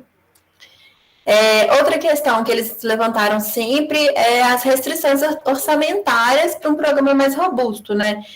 E, assim, mas não vai ter dinheiro, não tem dinheiro para artistas. Realmente, não tem, não existe. Como é que vai ter dinheiro para uma coisa que não existe, né? Você tem que fazer um programa incrível e convencer de que é preciso aplicar dinheiro ali. Aí eu volto, assim, vocês não estão chamando o programa de SUS da arquitetura? Olha a estrutura do SUS. Então, tem que ser outra coisa, vai ser um postinho da arquitetura. Vamos lá, perdi. Ela reconhece a importância do atrelamento das ações de planejamento com a execução de obras, então isso é positivo. Então, dentro dessa linha programática, você tem... Eles dividem lá nos programas, tem uma bagunça lá, mas tem um programa, é um programa mesmo que eles chamam, porque não faz sentido ser um programa, mas o programa chama materiais e mão de obra. Então, é um programa que chama só isso, não faz sentido, mas é um programa, e aí é justamente um lugar onde vai estar o dinheiro para a execução de obras. Então, tem essa previsão de subsídio de obras, mas tem também a previsão de um meio subsídio, tem financiamento. Então, eles estão firmes nessa ideia de que vai ter execução atrelada ao programa, e isso eu acho muito positivo. Eles reforçam a necessidade de estabelecer critérios bem delimitados de priorização. Então, isso também é muito chato, assim, na verdade, né? Eu entendo, mas, assim, é muito difícil, porque... E aí eles começam a fazer umas planilhas, que é tipo assim, tem pessoa idosa em casa, a pessoa tem alguma doença crônica, aí é uma lista enorme, assim, de priorização. E aí é complicado, porque sempre vai ter a pessoa que está na pior da situação, né? Então, sei lá, a gente tem que ter uma forma aí de não atender só o pior do pior sempre, né?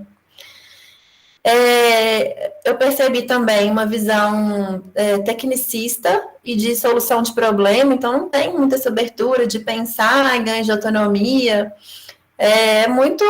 eles vão na lógica do PA mesmo, assim, de executar a obra, melhoria e evitar risco. E aí que tem a palavra errada, gente, que eu não entendi. trazem a proposta dos negócios sociais como referência na intervenção do beijo da ATIS. Eu não entendi isso, não. O que será que eu quis dizer? No bojo? Talvez seja, né? Mas isso aí é a crítica ao Vivenda, que eles ficaram, a Cristina ficou fascinada lá, né? O Vivenda tem procurado as prefeituras, né? A Silke até falou que descobriu que, através de uma ex-aluna, que procuraram o Ministério das Cidades. Eu fico boba com a autoestima, assim, também. Autoconfiança, né? Eu queria ter essa autoconfiança aí. E aí o Vivenda procurou, e tem um outro programa em Belo Horizonte, que acontece no aglomerado da Serra, que é o Vivenda agora, ele é um guarda-chuva, né, de vários projetos sociais no molde Vivenda, assim, ele é quase que uma super empresona, e aí ele tem várias empresinhas. E projetos sociais não, Mari, esse é só financiarização, mais nada, tem nada de social, só a propaganda. Obrigada, Silke. É um banco. Eles falam, nem é projeto social mesmo, não, é negócio social. Olha só que incoerência, né? Como é que tá essas duas palavras aí, né? E aí foi essa outra menina que faz esse trabalho no aglomerado da Serra, e eles entenderam que aquilo lá era a ATIS, né? Que são as reformas de cômodos, as reformas dos banheiros, e eles estavam super seduzidos nessa ideia. Inclusive, quando eu falei esse negócio de não poder ser empresa, elas assim, não, mas e aí essas propostas tão interessantes, como a da não sei quem e a do não sei quem, não vão poder acontecer e tal. E aí, assim, a gente deu uma super... A gente tentou combater, eu mandei artigo, fui mandando as coisas e tal, mas assim, veremos. É isso, agora eu vou fazer as considerações finais, tem 10 minutos, vai dar tudo certinho. O desafio central aqui desse trabalho, dessa busca, é que a autonomia e a autogestão são fundamentalmente opostos ao Estado e ao modo de produção capitalista, que são estruturas essencialmente heterônomas que sobrepõem a produção do espaço. Então, é um remar contra a maré. A relevância das conjunturas políticas. Eu percebi na análise que os governos comprometidos com questões sociais abriram margem para os programas de autogestão focados no protagonismo da população, possibilitando trabalhos técnicos voltados para essa autonomia. E, assim, a existência da lei não garante essa implementação, você tem que ter esse jargão aí, né, a boa vontade política. Você tem que ter comprometimento político para que aquela lei seja implementada. A estrutura das políticas é determinante em diversos aspectos. Ela estabelece como será acessada pelos cidadãos, delineia os objetivos gerais, qual que é o foco de atuação, como são as instâncias de participação, isso tudo que eu falei já, né? As possibilidades do protagonismo da população para conduzir os processos. E aí, nessa estrutura, ela vai configurar maiores ou menores impedimentos e facilidades para a implementação e gestão da política. E ela pode interditar ou abrir brechas para os métodos de prestação de serviços que estão alinhados com essa proposta aí dos ganhos de autonomia. Os métodos de trabalho das assessorias devem ir além dos modelos convencionais do campo, que focam na solução de problemas por meio de projetos prescritivos.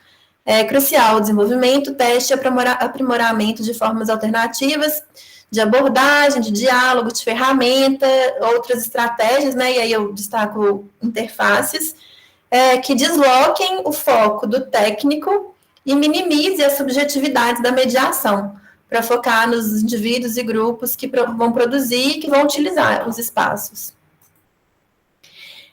E as políticas, aí tem essa questão assim, né? Você pode fazer uma política isentona, que não dá nenhuma diretriz metodológica. Mas aí, as políticas que não pressupõem as diretrizes metodológicas voltadas para esses objetivos, né, do ganho de autonomia, elas tendem ao mais óbvio, que é ser executada pelos métodos convencionais, né? Se você não direciona que tem que ser nessas outras possibilidades, vai cair no usual, no dia a dia. Então, prevalece a dominação desse conhecimento técnico, do desenho, uma atuação que é focada no profissional, elaboração dos projetos prescritivos, e essa interação do técnico com a população fica essa lógica de cliente. políticas promissoras apresentaram algum nível de flexibilidade nos aspectos burocráticos e algumas adaptações para a autogestão, facilitando o acesso e gestão da população e a atuação de práticas com métodos de trabalho direcionados para a autonomia. Então, assim, acho que o exemplo de Ipatinga, a Aleta fala coisas muito interessantes, assim, de que foi possível ter algumas adaptações, fazer alguns ajustes durante o processo, trocar assessoria, demitir, contratar, frente remunerada. Então, tem dentro de uma estrutura política, né, usando dinheiro público. E eu acho que nem tinha lei, que eu acho que isso é curioso também, né, porque fez isso tudo que aconteceu lá em Patinga, acho que não tinha lei ainda, né, de assessoria técnica. As políticas de autogestão devem considerar 2 aspectos principais: o deslocamento do centro de decisões do Estado para a população, porque isso é muito difícil, né? O embate ali na administração pública, o funcionário que está acostumado a deliberar, a decidir, a estabelecer, então, esse embate mesmo, que eu acho que deve ser o trauma do Orwell, né? De como que você vai deixar a população escolher. Deve ser caótico, assim, para eles, deve ser de onde vem o trauma. E as diferenças em relação à produção convencional de mercado. Não é a mesma coisa, você não está produzindo um prédio em 9 meses, acompanhando um cronograma físico-financeiro, fazendo medições. Não é a mesma coisa. E as políticas estruturadas com base na lógica de mercado e com grande volume de exigências burocráticas podem limitar e consumir o serviço técnico, mesmo de equipes que estão bem intencionadas. Ainda tem mais, gente. O esquema de avaliação sistematizou aspectos relevantes da prestação do serviço técnico sob essa ótica, né, dos ganhos de autonomia. E quando ele caracteriza esses aspectos, ao caracterizá-los, revelou os diversos aspectos propostos e executados diferentemente em cada caso, impactando os processos e os resultados do trabalho. Então, cada jeito de trabalhar vai impactar o trabalho técnico e a população atendida. E aí, esse esclarecimento, né, e essa baliza propiciados pelo esquema, eu entendo que eles configuram um avanço para a análise das experiências de assistência e assessoria técnica. E ele pode ser utilizado para orientar, que é um dos objetivos, a elaboração de novas políticas e propostas de trabalho, ou direcionar aquilo que eu falei, né, qual aspecto ali que está precisando, que pode ser aprimorado. É um ponto de partida que pode melhorar sua capacidade de avaliação e análise a partir de inclusão de mais aspectos. Então, assim, esse esquema que eu fiz foi o que eu identifiquei, esses 9 aspectos, mas pode ter mais, pode ser mais detalhado, enfim. E, por fim, esse desafio que fica para o campo profissional, né, que é estimular uma visão crítica em relação à prestação de serviço para baixa renda perante o crescimento dos negócios sociais de reforma a baixo custo, que avançam e vão engolindo as propostas de política pública a partir de uma lógica de mercado, cooptando a ATIS. É isso. Vencemos. Muito bom, Mariana. Muito bom. Excelente, Mariana. Fiquei, assim, ó, agradavelmente surpresa com esse trabalho. Tinha começado a ler, mas ele é fundamental, fundamental. Então, pessoal, aberto as inscrições para o debate. A Aleta que fez um comentário aqui que eu acho que seria legal de discutir um pouquinho mais, né, Aleta? Onde é que está? E tudo bom? Oi, Aleta. Tudo bom? Que bom Tudo te bem. ver. Se tiver, né? Prazer. A Mariana comentou que ela não tinha certeza. Na verdade, em Ipatinga não tinha nenhuma legislação específica e eu acho que não tem até hoje. O que tinha eram os convênios celebrados pela Prefeitura e a Associação Nacional de Ipatinga, que passavam pela Câmara, né? Eram aprovados lá, mas eram assim, aquilo que a Mari falou da desburocratização, né? Assim, a gente trabalhou uma época sem muitos entraves, sem muitas amarras. Até semana que vem a gente está pretendendo explorar um pouquinho disso, né? O que é possível na autogestão quando a gente tem um pouquinho mais de liberdade, né? Que foi o caso de empatia. Né? Essa pergunta que eu acho que é boa, né, Leta? Assim, quando, tipo, essa proposta que a Mari faz para Belo Horizonte, né? Você criar uma estrutura para viabilizar com tanta. E aí a prefeitura começa a colocar tanta amarra, né? E aí, ou ficar totalmente aberto e ficar no acordo, porque também, dependendo da prefeitura, inviabiliza qualquer coisa, né? A gente, os 2 primeiros mutirões que eu acompanhei já, um de recuperação e outro de construção, desde o zero, né, de unidades novas, a gente tinha total liberdade. E isso abriu, assim, uma série de possibilidades. Tinha liberdade, dinheiro e tempo, porque a prefeitura não conseguia liberar os recursos no mesmo ritmo que estava previsto no convênio, então ela fez um acordo com a associação de liberar alguma coisa em torno de 60% de cada parcela, né? E aí a gente teve que ajustar o cronograma, que foi, assim, maravilhoso, porque a gente tinha tempo para formar gente, para entender o lugar, para entender o grupo, a estrutura. Isso foi muito benéfico. E depois dessa experiência, todas as outras que eu participei, a gente tinha que obedecer cronogramas os mesmos que as construtoras. O programa de crédito solidário, quando ele foi lançado, ele tinha lá uma coisa tirada da manga que era: não pode ultrapassar 12 meses, alguma coisa assim absurda. E a gente dizia, por que não? Né? Assim, qual que é o problema? Né? Tempo é dinheiro para as empreiteiras. Para nós, tempo é uma outra coisa muito mais preciosa. Né? Eu queria dar os parabéns para a Mariana. Eu acho que o seu trabalho ele tem uma série de reflexões e provocações que avançam muito, né, no próprio exercício da assessoria ou da assistência. Tem umas questões que eu acho muito importante da gente discutir também, que é a própria autonomia do programa de assessoria. Né? Por mais que a gente tenha a necessidade do Estado, né, na elaboração de leis, e se forem em nível nacional, talvez tenha uma consolidação maior, né, uma longevidade maior.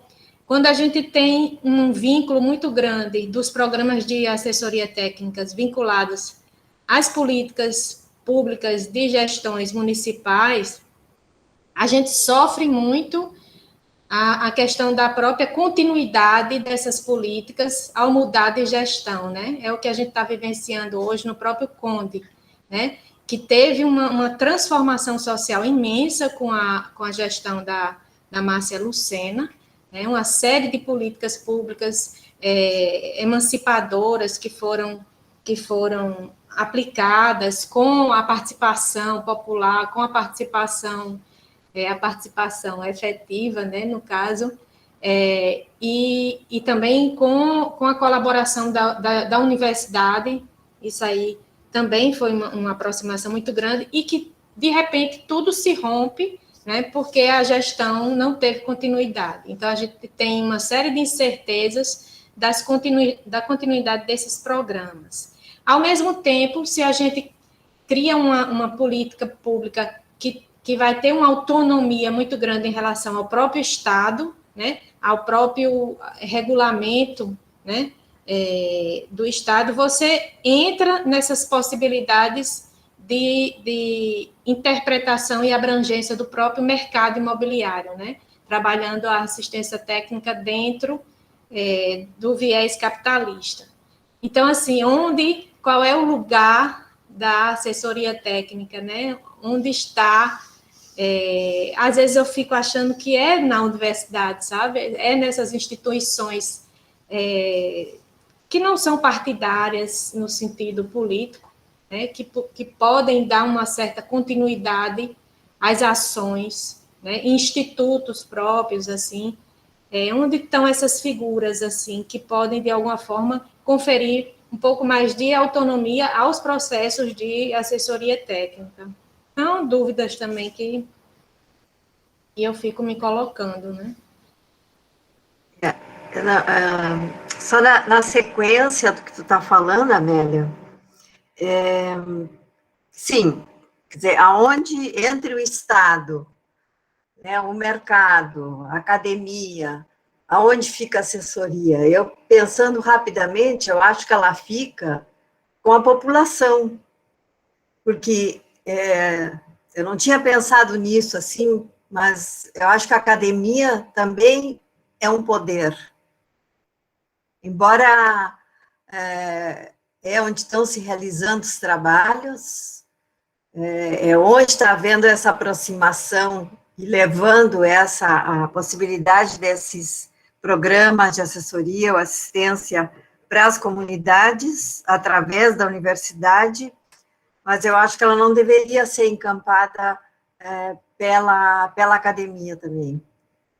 Eu não tinha ainda pensado nessas questões, mas acho que é importante, porque eu acho que o trabalho da Mariana, ele foi cotejando, né, essas aproximações, né, estabelecendo algumas diretrizes por parte do poder público, por parte da assessoria, e eu acho que é uma discussão que vale a pena a gente fazer uma reflexão em torno disso. Quer dizer, a quem essa assessoria serve e aonde que ela se situa? Sabe, eu acho bem importante pensar assim, a assessoria, ela é a grupos socioespaciais, né?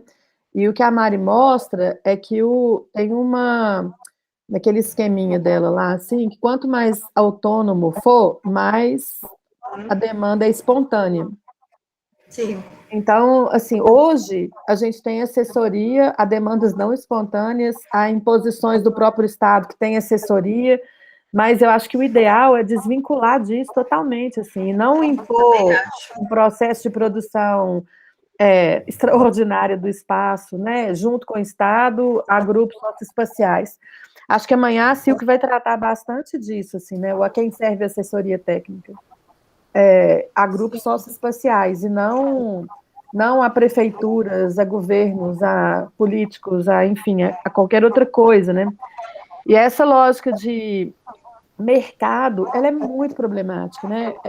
Modo de produção capitalista tem toda essa articulação de complicadíssima, assim, que acaba fazendo com que a produção do espaço fique totalmente focada em valor de troca, e a assessoria, eu acho que ela serve a valor de uso, né?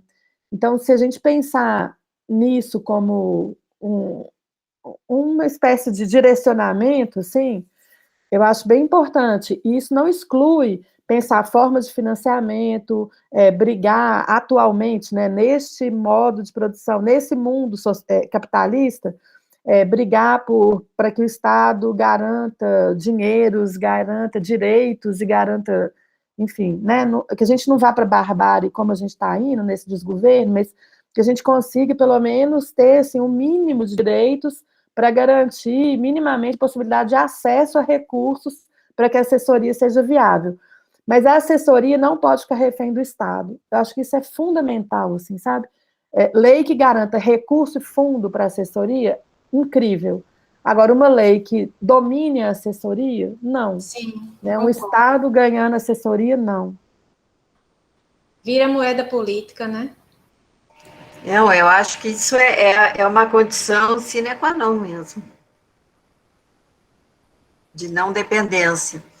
Agora, a questão também é essa esse vínculo. Eu acho que o vínculo é com a população, é com o grupo socioespacial, como vocês estão dizendo. E nem a academia também, eu acho que a academia pode ser um meio, mas não ela está totalmente atrelada a isso. Isso é E outra o coisa que eu acho Estado... que a Silke podia falar um pouquinho mais disso amanhã. Ela tem um trabalho muito jóia sobre isso, assim. Não vou nem ficar adiantando, assim, mas assim, o papel da academia é fazer pesquisa. Eu acho que a gente pegar essa responsabilidade de prestar serviço de assessoria voluntária é um absurdo, sabe? Porque a gente começa a apagar incêndio, que eu tenho visto várias universidades fazendo isso, e não faz pesquisa, e não avança, né? Não avança na crítica nesse miúdo mesmo da assessoria, que é fundamental, porque a gente entra como se a gente tomasse o papel de escritórios de arquitetura que não estão preparados para fazer isso. Profissional, exatamente. E sem recurso. E não vamos dar ainda, conta, né? não, É um dessa demanda. voluntarismo, e aí vira missionário, vira aquela coisa absurda. Enfim, não é papel da universidade prestar serviço, papel da universidade é fazer pesquisa, né? Não, e o pressuposto é sempre que a assessoria não precisa de pesquisa, porque a gente já sabe como fazer, porque basta fazer igual a gente sempre fez, que aí todos os pobres vão ser felizes se eles tiverem seu arquitetinho de plantão. Não é esse o pressuposto? Quando fala, não, vamos fazer aí, tá, pronto. A gente vai ter muito cuidado com vai ter que ter muito cuidado com essa curricularização da extensão, né? Essa obrigatoriedade. Total. Acho que todas essas coisas viram tiro no pé, assim, né? Isso. Eu fiquei pensando aqui que esse cenário que Leta fala de Ipatinga, né, que é um convênio da prefeitura e da associação, e aí a associação vai ter a verba para contratar a assessoria, né? Eu acho que seria um formato, talvez, dos sonhos, assim, para a gente do Fico pensando, eu sempre fico trazendo assim, para a realidade da arquitetura, da periferia, mas eu fico pensando que seria um mundo muito ideal para a gente trabalhar assim, com tranquilidade, para a população, a associação, o grupo poderia gerir o dinheiro e gerir o tempo também e escolher quem eles querem, né, para prestar o serviço, se eles querem mesmo, se a pessoa ter um arquiteto, não precisa também de ter um arquiteto, pode ser outros profissionais a ver. E esse engessamento que foi acontecendo, esse processo de burocratização, uma das coisas que aconteceu foi essa determinação da composição das equipes. Eu cheguei a ser assessoria técnica de Ipatinga, numa equipe que só tinha eu, não tinha outros profissionais. Né? Depois, por necessidade que eles próprios perceberam, a gente contratou mais um técnico, enfim, né? Mas em Belo Horizonte, por exemplo, você é obrigado a ter aqueles profissionais com aquele currículo, com aquela, né? Então, assim, a UDEL acabou determinando muito o perfil dessa assessoria técnica, a tal ponto que, quando eu voltei para Belo Horizonte, eu não atendia os critérios da UDEL para ser assessoria técnica. Eu tive que ser subcontratada por um escritório que nunca tinha feito assessoria técnica, mas que tinha as exigências burocráticas que a UDEL tinha colocado. Então, isso, assim, a melhor situação é a associação ter liberdade de contratar, e assim como ela tem liberdade de gerir o recurso que ela conquistou para a produção de moradias. Né? Essa é a melhor situação. Né? Concordo, Leta. Deixa eu aproveitar, pessoal, para quem está aqui, vou apresentar a Leta, que ela vai estar conosco no módulo 2. Na próxima semana, né? Isso, por enquanto é um início. Então, Alguém gostaria de colocar mais alguma questão? Camila? Oi, gente, boa noite. Eu gostaria de colocar várias, mas não devo. Primeiro dizer, Mariana, parabéns, muito impressionada pelo teu trabalho. E tu passou 5 anos fazendo esse mestrado, eu imagino, né?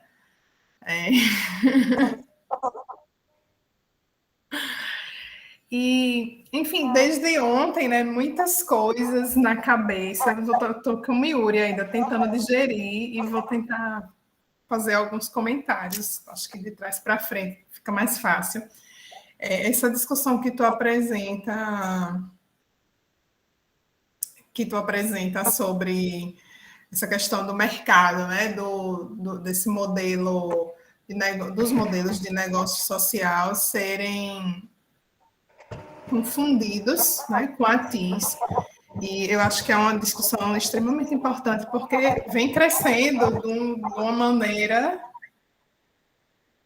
sem controle, assim, e aí acaba se confundindo. Eu lembro da gente tendo essa discussão, inclusive, recentemente, dentro do CAU, pontuando exatamente isso, de que esse formato, por mais importante que seja, e que atende uma parcela, né, significativa, não é a TIS, são coisas diferentes.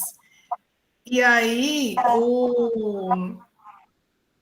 já pensando um pouco no que a Ana fala, né, quando ela diz, eu não acho que a gente vai ficar... E aí eu estou falando isso porque eu sempre defendo a posição de que não é a TIS, porque para mim a TIS, enquanto lei, tem que ser uma política pública e tudo. E aí a Ana traz muito essa coisa de, mas a gente não pode ficar só refém do Estado.